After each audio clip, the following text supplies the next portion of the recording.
is, Awesome. we will see. And so you're leasing some big ground out there. Who are you leasing it from? There's big commercial ranches out here. And one of the spots is sort of actually like a residential. Um, it's one of these developments where it's like 4,000 acres, and then there's 20 home sites scattered around it. And so then in the matrix there, um, uh, we have the grazing on that. And on the other side of the county, there's a big 100,000 acre place that I was at, and I still put some cattle there. I don't take the whole thing, but um, yeah. So Are you primarily herding yeah, everything's done with or are herding. you using nice. Everything's done with herding, Oh, that's and yeah, I'm just trying do you have to. do you have people working with you or for you or do you do a bunch of the herding as well? Yeah, there is no end to people working and doing jobs. Yeah, there's lots of people um that are there's always somebody with cattle. There's one person to every 100 head, oftentimes, more or less. And then the you put the cattle up at night in a night pen. Then you move that night pen Nice. um, to spread the impact and go from there. So Oh, when you start doing your social media, when you start really cranking up the social media stuff, that's something that cool that everybody's going to want to see is the before and after and the regrowth and stuff in the night pens. yeah, yeah, it's pretty cool. It's pretty cool. I've got some of that somewhere. But Yeah. yeah, it's good, and I'm just trying to calibrate, what I'm gonna be taking on and what I'm gonna be doing exactly. I've got I'm writing a book, rewriting a book, what writing a book. I'm writing a book officially for Ben Bella, publisher, actually in Texas, in Dallas. And so I've got a due date in February for that. So I'm trying to juggle all the things as always. Um, Is that a rewrite of Savanna or the second edition kind of thing? sure, yeah, second edition. Let's call it that. Yeah, it's kind of interesting. I don't know how you found that book because I didn't really, I actually, I wrote it because I got a grant or I got a grant to write the thing. And then I thought that was the easiest way to sort of just give those galleys, those to the people who worked on it and everything like that, and or didn't work on it, but the board and the my boss and all that kind of stuff. And so that was kind of seemed professional, and I was like, oh, I just keep it up there.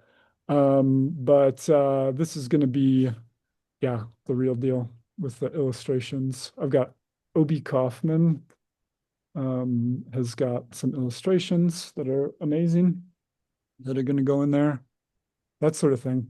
And yourself, That's fantastic. yeah, you're in East Texas. Is that right? Right. Okay. Yeah, yeah. East Texas currently. Yeah. I went Did to you? school in Oregon, and so and I was in Oregon another 10 years, and then we moved to Texas during COVID. Okay. It's kind of Yeah. similar situation to us. We were in Oregon too, moved like in COVID. Oh, nice. Yeah, yeah, yeah. Yeah.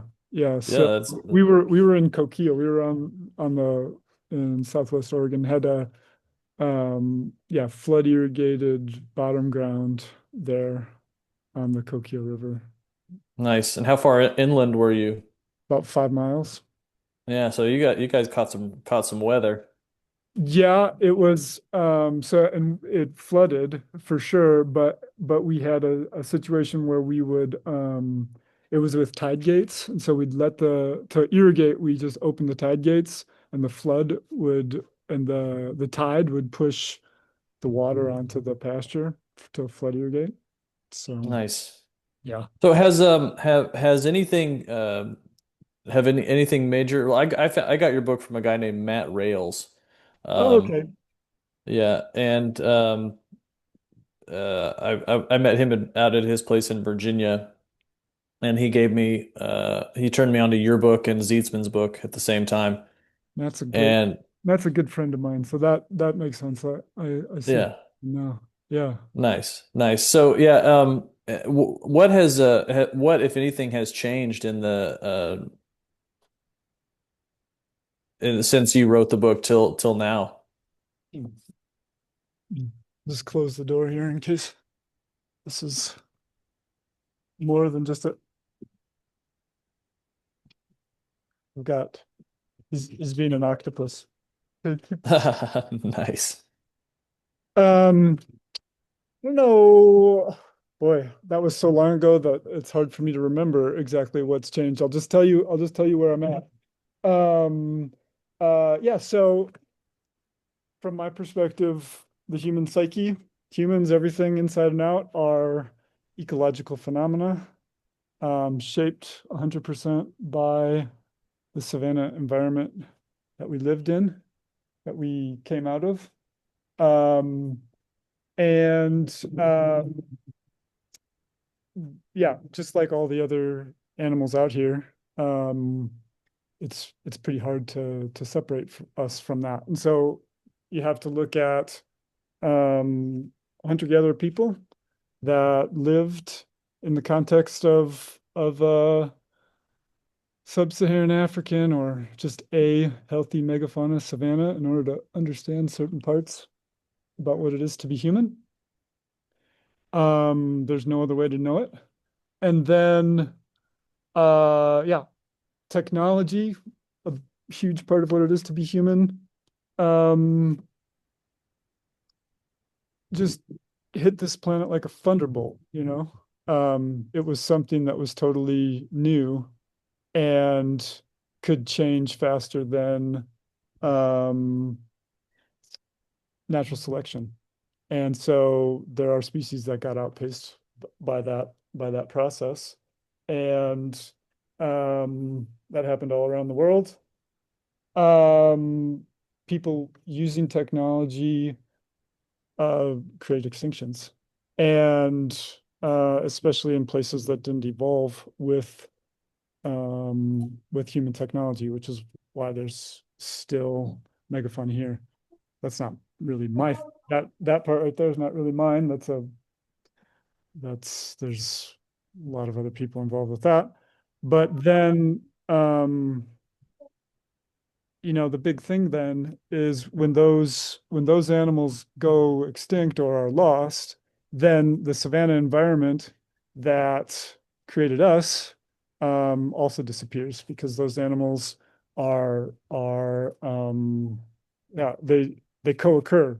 Grass and large animals, they are the they would not exist were it not for each other.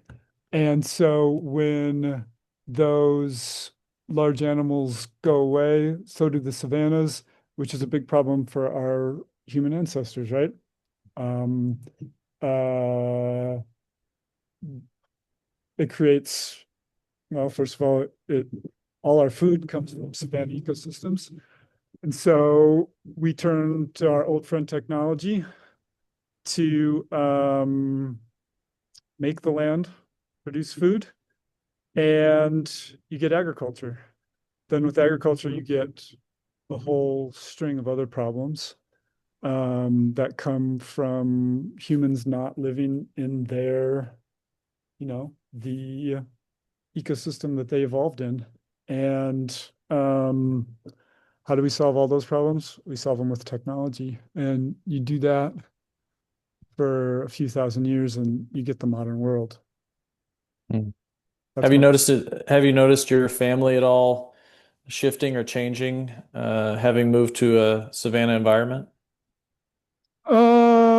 yes, yes, definitely. Um, the kids, um,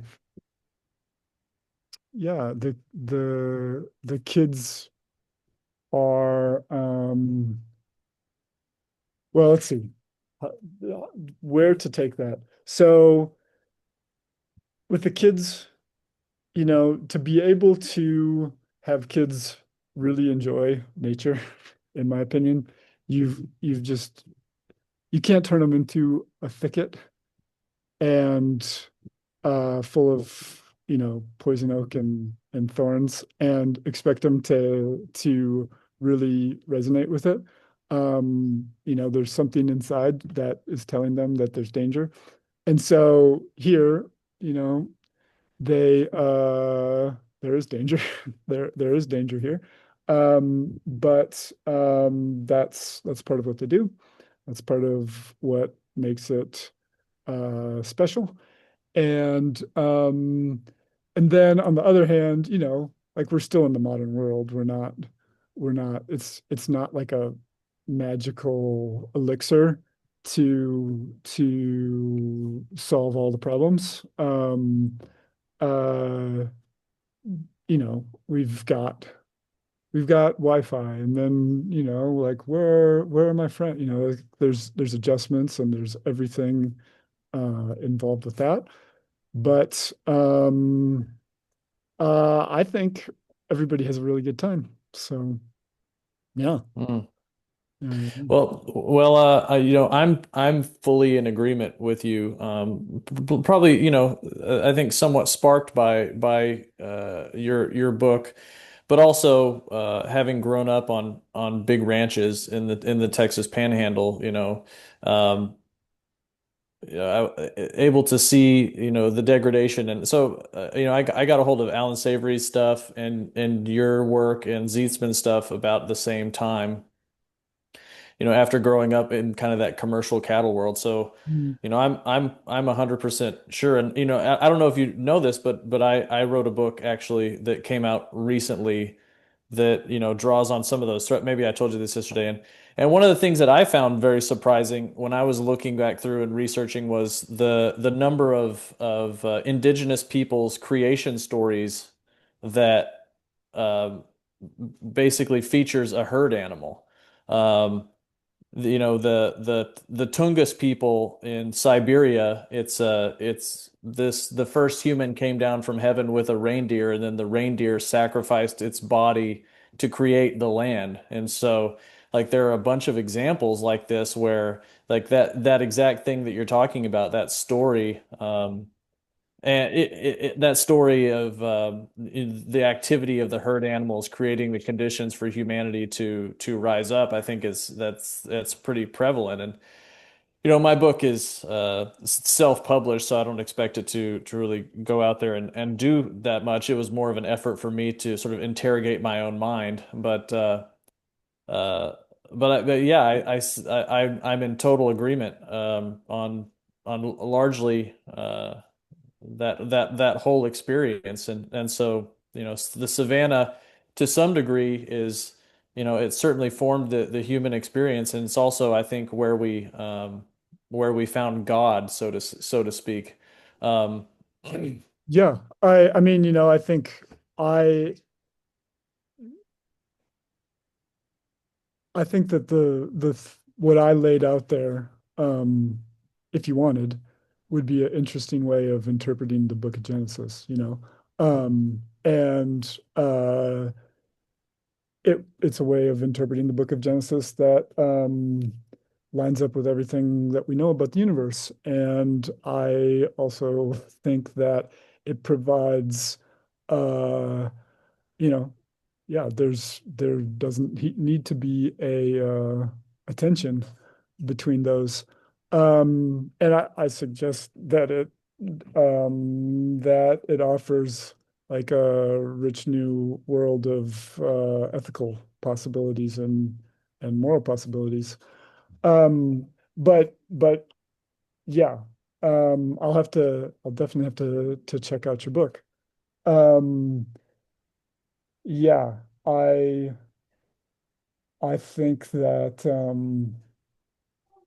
it's really hard to overstate how important um, savannas and megafauna and maintained savannas are just in terms of how we operate, how we feel. Yeah. The E- things that we feel, the things that we feel, all of them were shaped by millions of years of interaction with these ecosystems behind me. Yeah. And yeah, yeah, there's just, yeah. 100%. One of the things that really stood out to me was about a year ago, I was in Spain with my family, and um, definitely one of the most overgrazed places on the planet if you've ever been there. But the thing that was really amazing to me was that I was in the the Queen Sofia Art Museum in Madrid, and they had like Picasso's and Dali and all kinds of amazing stuff. And the museum was shaped like a square or a rectangle, Mhm. um, with a with a courtyard in the middle. And it dawned on me, with all these amazing pieces of art around, that the central piece of art for the whole museum was this artificially created savanna in the middle of the museum. And then there were two fountains, and then in the middle, the very middle, was this like piece of art that was like pointing upwards, to God. So it was this completely unconscious creation of harkening back to the savanna ecosystem, and then how that offered the possibility of transcendence and awakening. Um, and it just sort of hit me that that was the central art piece of the whole museum, and nobody really knew it on a conscious level. Mhm. And it's kind of an Eden symbol. You've got the building that's like a wall to keep out the modern world, and inside of it, um, like the motif of a walled garden. Um, yeah, like to me, that's the avenue I usually use to start talking about this is, um, isn't it funny that we've got 100 million single family homes in the US or something like that.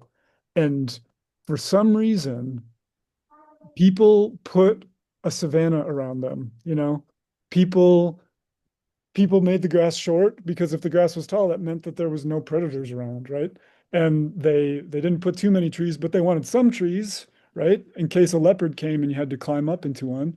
And there's a lot of food that comes from trees. You want the grass to be green, because if the grass isn't green, then the animals go somewhere else.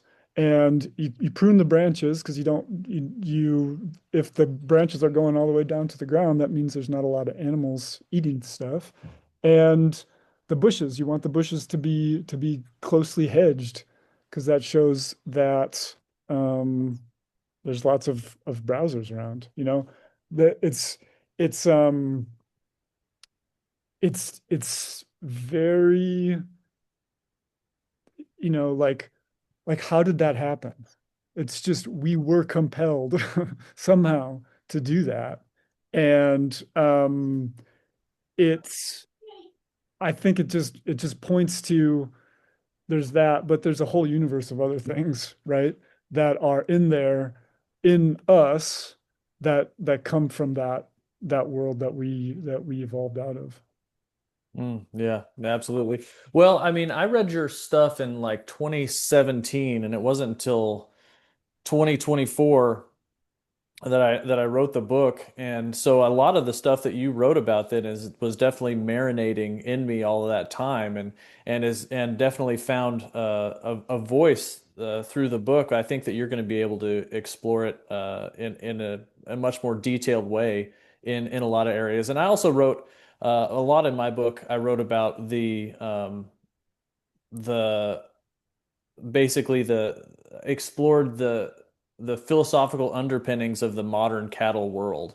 That's really one of the things that I focused on hard and was comparing the two stories, the story of confinement versus the story of voluntary relation and how, just comparing them as systems, as optimized systems versus sort of suboptimal systems and how that plays out over the long term, and certainly how to um, explore how the how even in our most regenerative mindset, our most regeneratively um, oriented practitioners, the protein outcome still drives so much of the management decisions, whereas where it's completely inappropriate to manage something from what it does when it dies. It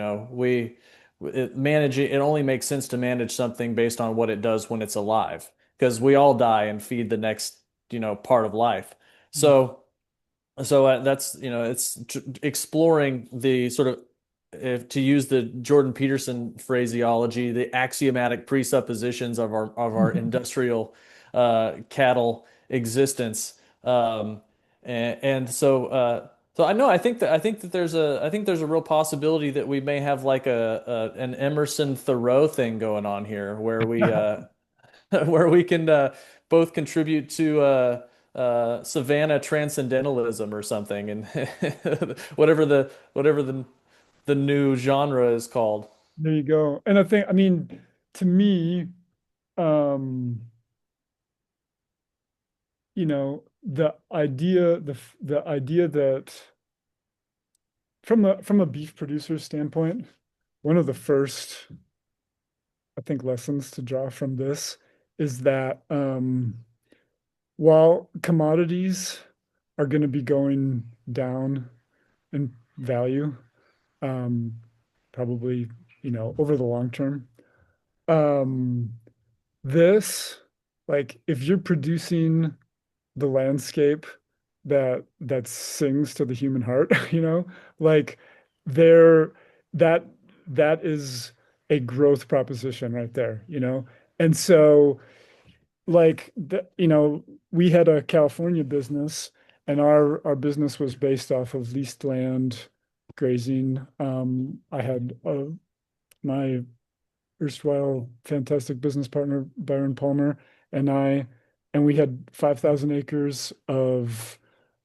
range ground. And, you know, our value proposition, we had two customers, and our value proposition to our land customers was that we're going to do all the things that you want. We're going to make it beautiful and we're going to make it safe, and in exchange, you're going to recognize that for us monetarily, and um, it's I think that if we're going to, as cattlemen and beef producers, if we're going to unlock the real value of what we do, we've got to be looking at how to do that piece. How are we going to monetize the fact that we are creating a feeling in people that cannot be replicated another way and that people need. Like we were born looking for a landscape that's got lots of game on it, right? That's got lots of animals. We were born knowing what that looked like. It's burned into our psyche,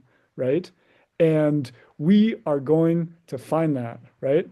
That is something that humans just have to do. And so if you are a beef producer, a goat producer, a sheep producer, and you can do that for people, there is going to be value in that, and it's only going to grow.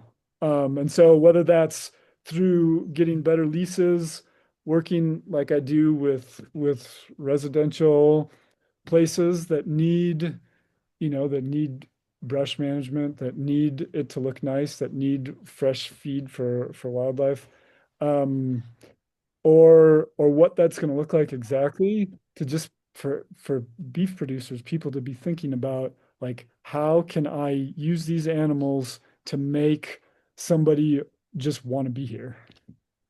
Mm, yeah. Yeah, absolutely. And that's an expansionary proposition. explicitly because of the use of technology. Um, so, what I primarily do, I've had two beef companies in the last 7 years. Had Sisters Cattle Company in Oregon, and then sold that, moved down here, and then we sold our ranch here in January. And for the last 2.5 years, I've been consulting for a couple of Australian companies. One's a soil carbon company, and one's a carbon developer. And so for the last year, what I've been doing is let me back up a little bit. This carbon developer is a company called Corporate Carbon, and they've bought over 3 million acres across northern tropical Australia. And the carbon offset program or scheme, as they call it down there, is, do early dry season burns so you don't get the big late, you know, dry season burns. So they've been doing that, and they've reduced the burning by um, 90%.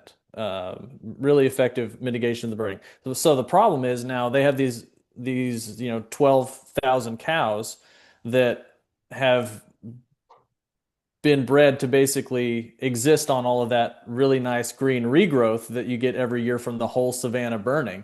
And so the whole cattle business is starting to lose money. So I'm like, okay, well, let's put in a proper selection mechanism. Let's start using the correct genetics.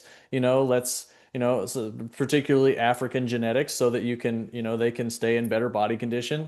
Yada yada, the whole plan, the whole scheme. Effectively, let's have the digestive systems doing the work instead of uh, uh, oxidation and burning. So that's been a massive, massive challenge with the operations people on the ground. And so this is all coming back to your point of monetizing that from a natural systems asset. And if we can get that figured out across that tropical savanna, and then you have these more remote, microgrids, solar powered energy, you have the ability for people then to sort of proliferate. And that's my like long-term multi-hundred-year vision, is that and probably something that you share, is that humanity re-ruralizes, because we can better integrate with the landscape as a result of our hopefully technological and spiritual evolution, and finding a way to marry those moving forward. Yeah, I mean, I think no matter how it happens, um, you just gotta be around plants. You gotta be around green grass. You gotta be around trees. You gotta be around savanna um and and animals. I think that's a really important part of what it is.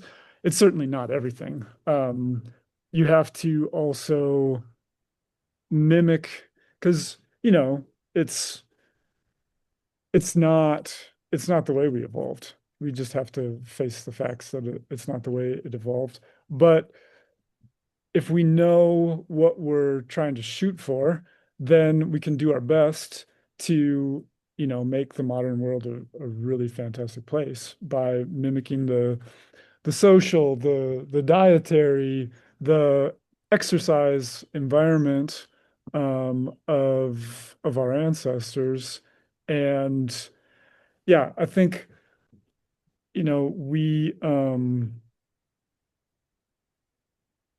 we're just so hardwired to look at all problems as problems that technology can solve.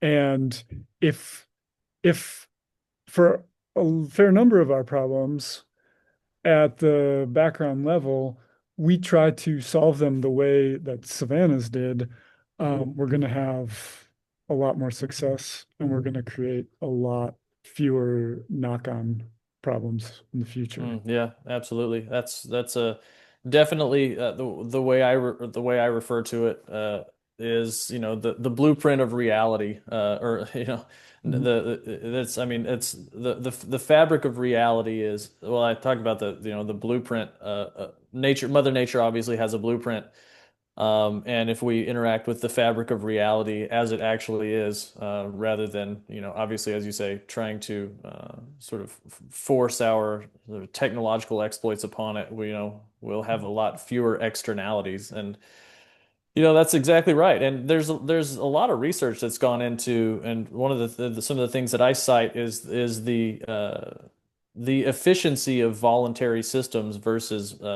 compulsory systems. It's there's much better information flow across voluntary systems as opposed to compulsory systems. Anytime you have a compulsory system, there's a huge amount of energy that's wasted by enforcing things instead of allowing that energy to flow naturally where it would. And quite frankly, the savanna ecosystem and the way that human beings are is the result of billions of years and of matter interacting with each other. And so that's a pretty good equilibrium. And we have to assume that there's an innate intelligence in that, and adhering to that would, as you say, create far fewer knock-on effects.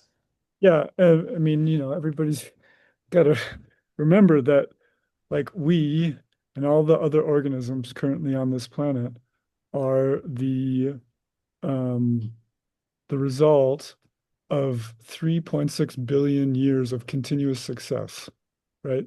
Never once was that chain broken for 3.6 billion years, right? And to to model your system, to model your thinking on something that's worked for 100 years, instead of something that has worked continuously forever, right? Um, yeah, seems like like total folly. Um, Mm, mm.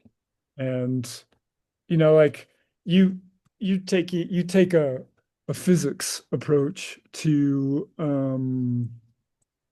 the issue of compulsory systems, I take an anthropological approach. Um, you know,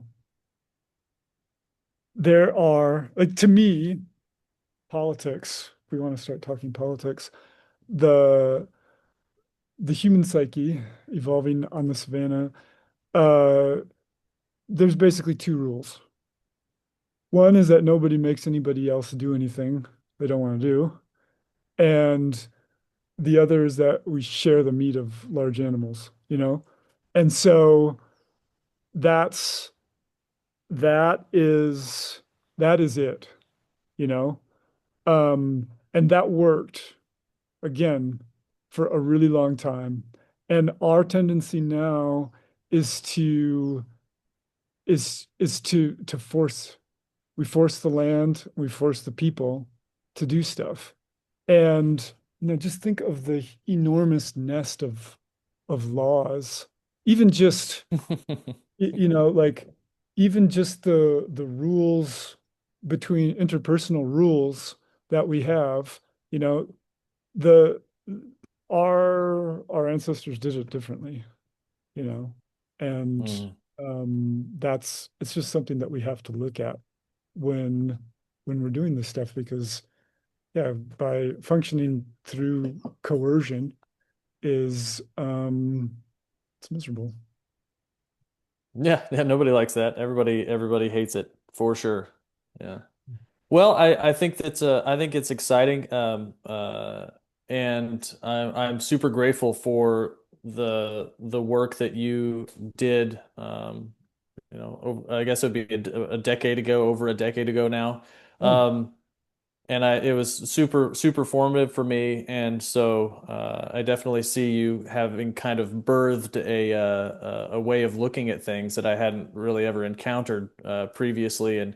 And so I do definitely count myself among one of your heavily influenced people, and hopefully I have been able to add a few semi-novel insights somewhere along the way yeah. in my particular contribution. But I think that we are both. I think you summed it up well. I come at that's some of it from a physics standpoint. I actually have a section in my book called the thermodynamics of herds. So I just sort of do a somewhat of an analysis of how an optimal thermodynamic setup would look. Which is basically the way that it would have evolved in a natural savanna environment, and how, the cattle that we breed now are thermodynamically suboptimal, and how the way we graze them is thermodynamically suboptimal, and so how that would actually look. So I come at it a lot of it from a physics standpoint, a little bit from the anthropological standpoint, obviously, heavily influenced by you, but not that much. It's really I think the thing that we're going to see, and somebody who read my book put this really well, is that uh, I think that you and I are really digging into the why. Like, why is all this stuff, the way it is? And like, how do we orient ourselves properly in the world? Why do I feel so lost? Why do I feel like an orphan? Why do so many people feel like orphans? And I think that you and I can hopefully shed some light on that, and hopefully a lot of people read our books and we are able to change the world. Yeah, amen, brother. Yeah, I'd love to check your book out. Um, Yeah, and it's like a buck on Amazon right now, so should be pretty cheap. there you go. It'll Yeah, and it, in and 3 weeks get to no, Kenya. I'm sorry, go ahead. In 3 weeks it'll get to Kenya. That's right. Well, the ebook, if you have Oh, Kindle, oh, oh, oh. that's The ebook. Perfect. Hmm. Good. yeah, so it should be super easy. No, it's short. It's like a 165 printed pages, so it's just a weekend read. It's not super in depth in anything, but it's as I said, I didn't even really intend to write a book. It was just sort of me interrogating my own thoughts, and trying to figure out what the hell's going on in my own mind here. Yeah, it's the same, similar to you. The last, I did the math, and in the last, starting in 2018 to basically last year, I walked something like from New York to LA and back, building temporary fences and just being with the cattle and being out in the environment, um, you know, and that gives you a lot of time to ruminate on stuff. And so, just started writing, and then rewrote and then rewrote and then rewrote and then rewrote. And then my wife was like, "This still sucks. You need to rewrite it again." So I did it. Yeah, And yeah, now it's hopefully good enough to be digested. So yeah.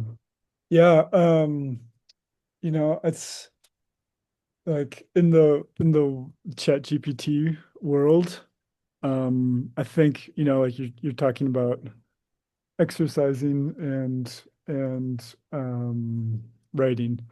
I think there's a really strong parallel. I think if we look at the history of technology, we can kind of see how human thought is going to evolve with stuff like ChatGPT. If you look at, but by looking at the internal combustion engine, like um, it used to be that you made a living by moving your body, right? And your exercise produced stuff. Um, Now it doesn't, but you still have to exercise.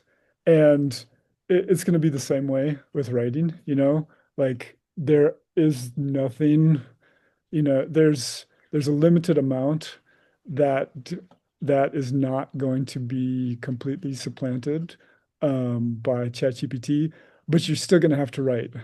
Writing is more important than ever, just like exercise, you don't really understand it until you've got to go through it and put all the words together in a line. And so, yeah, yeah. I I completely I completely resonate with walking in the pasture is it's when you're walking in the pasture and when you're writing that you're actually thinking. The rest of the time you're just caught up in a cycle of words going through your head. So yeah. What sort of Yeah, that's right. Just going through the motions. right? What sort of grazing strategy do you use? I'm not 100% familiar. I'm between herds right now, and my strategy has been the strategy of strategy the last year. So trying to, but I'm a big fan of Zeetzman's ultra high density non-selective. I'm not a take half leave half or a top third grazier. Mhm. Um, I'm also heavily influenced by Jaime Elizondo Mhm. and his strategy. So the real and that in Oregon for me, I was in the high desert where that forage was super hot. So I thought I was a wizard, with high density non-selective grazing and everything was working out beautifully. Then I came down to deep East Texas and that was a whole different animal. Mhm. So having learned the ways to implement those strategies over multiple ecosystems has definitely been an adventure. But in either case, I'm firmly convinced, theoretically and as a result of my own experience, that nothing is better than um, a a properly cycled landscape, which is effectively the hindgut fermenters and the foregut fermenters working together to clear the landscape and then allow the cycle of revivification to proceed. Mhm. So I mean, it's all just what's the best way to give the land what it desires. And so one of the things that I write in my book is that the herd is the destructive force over the short term, the creative force over the middle term, and the maintaining force over the long term. You know, so I think that I think you absolutely is there something I saw in your Instagram or something that was something along the lines of tall grass is bad for the soil or something like that? Yeah. Is that Um, uh, Sounds clickbaity when you put it like that, right? Um, I no, it's good. You got to go with the clickbait, dude. You got to have clickbait. It's crucial. um I okay, so I live in Africa, right? There's elephants. Well, right before you called, there was elephants right there. Um, you know, the the grass here, it doesn't always get as tall as it possibly can, right? Because something grazes it down. And I, I guess I'll just lay out my strategy. It's not really mine, it's Bud Williams. Um, I I I just I stole it and reinterpreted it. So across the road from me here is on the neighbors, there's a spot where for one reason or another, the animals just they go whenever it rains, the animals go there. And then the grass grows, the grass is great, and they're they're not at high density. They're sort of there's at 50,000 pounds to the acre kind of density. And then when they run out of grass there, then they disperse and they go back out to the grass that's gotten really tall. And so the way that I use that in a pasture system is I'll graze if I've got 10 pastures, I'll graze the first pasture starting when the grass is short or I don't want to wait too long. And then I'll take half. And then I'll go to the next pasture and the next pasture and the next pasture. And when that first pasture is ready, and by ready, I mean look at the leaves. I, you know, I do what I do. When it's ready, I come back to it. I let everything else go. Like I don't, I just the whole, I only got to the fourth pasture. I'm already going back to the first pasture. Six pastures are getting away from me. It's spring now, and I've just come to the conclusion that that's the way it's going to be. Yeah. Then Chasing the good grass. I do the same thing. I graze more or less half. I'll take more or less half. Because when the grass is short and vegetative, they do take more or less half. They definitely don't if it's tall and reproductive. But when you've got, like, for you, where you are, Bermuda, I assume you have Bermuda, uh, That's yes, and in similar growth. species. uh, you create a dense grazing lawn, right? And whenever it is ready to get grazed, bring them back there. And the whole time, you make sure that you are stocked so that you will not run out of grass. You make sure that you will have a pasture or two at the end of those 10 pastures that you're going to have it, right? You just do whatever you've got to do to make sure you don't run out of grass. And that's with stocking rate. So then, say you go in the next rotation, you get to number six, go back to the beginning. The next rotation, you go around, you get to number eight, go back to the beginning. It rains again. You only get as far as four, and then the season's over. Now you do the same thing next year, but you use those um, pastures that didn't get grazed last year for at the very beginning in the spring when you're trying to do stuff.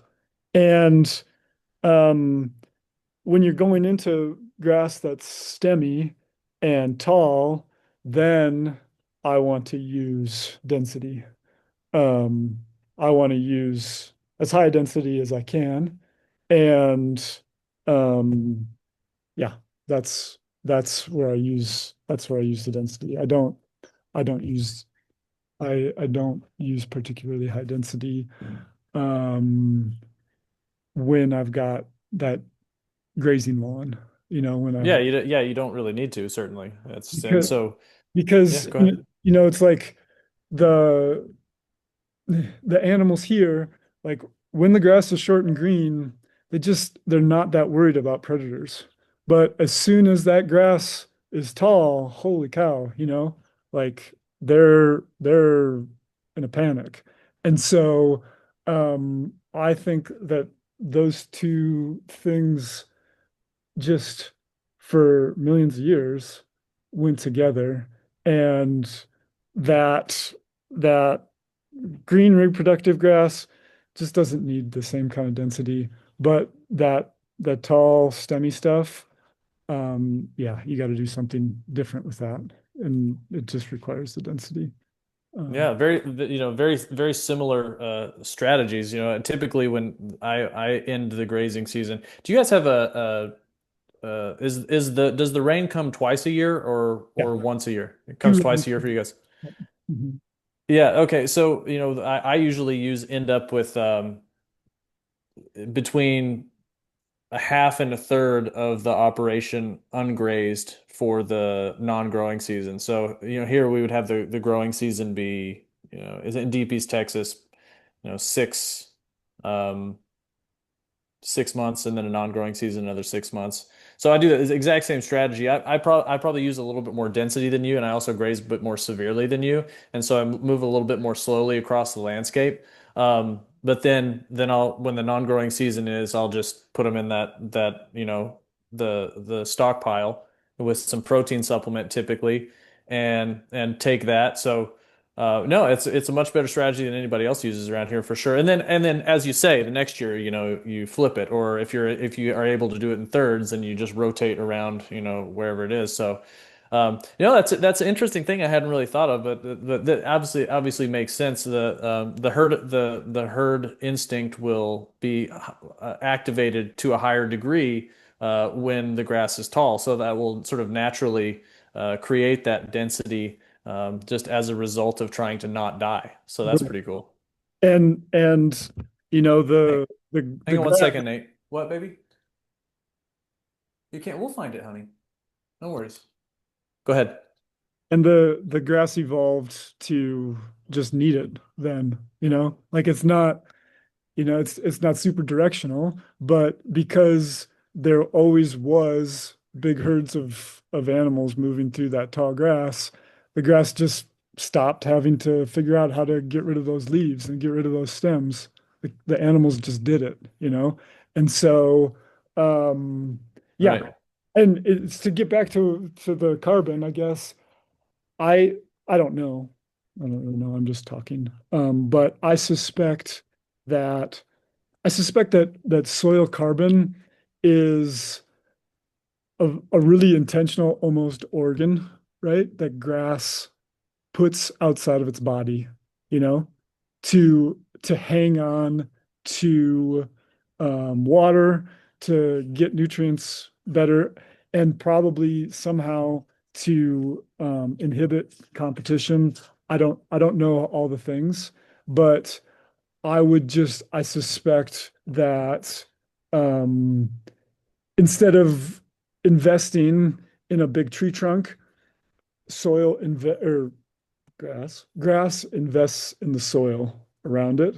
Mm. And and so like with a tree that's growing best has the most defensive compounds, is able to put away the best energy, is able to grow the most.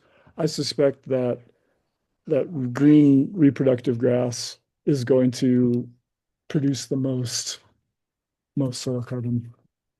But again, Green reproductive grass. green Once it, reproductive grass. Like yeah, yeah, when you're grazing it in a reproductive, or no, not reproductive, green vegetative grass is going to create the most soil carbon. And um, for me, my kind of the thing that I live by in grass is give them the highest quality grass that you can, but never run out, right? And right. so those are the two parameters under which all the grass stuff happens. So, you know, I want a green sward that looks like that to put them into, which is what my neighbors across the road, that's what it looks like. It's like Bermuda. It's like this. There's no cattle there. It's all wild animals. And it's like, you walk through it and you're just like you're just trying it's like walking through water. And um and so I want to have that whenever I can, but I want to have tall crap whenever I need it. Yeah, And 100%. so that's that is sort of the yeah, that's the I think there may be some veracity to that with one small uh, point that the green vegetative grass very well may put out more carbon, but it's going to be the short-lived, more labile carbon, whereas the reproductive the reproductive grass puts out more MAOC, mineral associated organic carbon, whereas that more long-lived humus type carbon is generally put out with that more. And so by always being on that rotation, you have an adequate amount of short-lived carbon and long-lived carbon being deposited into the soil all the time. Um, so that if you have the root exudate population changes so dramatically over the life cycle of the plant. So you have that whole ecosystem of root exudation that is deposited over the life cycle. So you have a much broader, let's call it an investment vehicle, which I really like that all beings are trying to manipulate time through investment. We just think we're the ones because we just think we're so smart because we do it with money. That's cool. I like that idea. Yeah, and I would say, like the the deep grassland soils that you see, that is grass's infrastructure. That is the infrastructure that grass very intentionally built to favor itself and to disfavor other things. And yeah, just like a tree builds a trunk to put its leaves above the its neighbor, the grass built that through the root exudates. And it's those root exudates. And I like I think the science does suggest that those vegetative that vegetative grass produces more root exudate, and it's the exudates that is the long-lived carbon. And again, you and I don't research this, and we don't really know, but and I'm a philosopher, and so that's my philosophy. That's my suggestion. That's uh what I'm focused on.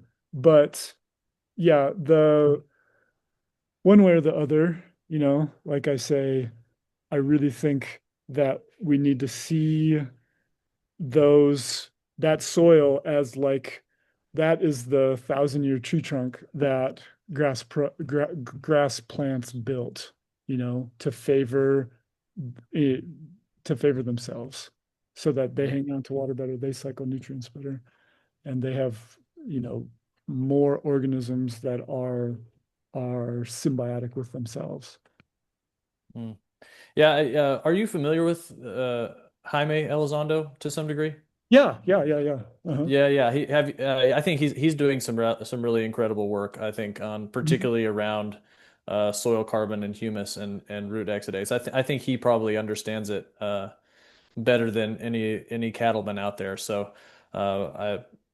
he's definitely that's one of the cool things I like about Jaime is that I would uh, say that I tilt towards being a philosopher more as well. I come from half of my family are cowboys and ranchers, and the other half are basically conservationists. So, I ended up in that kind of weird middle space where a lot of people are finding themselves these days.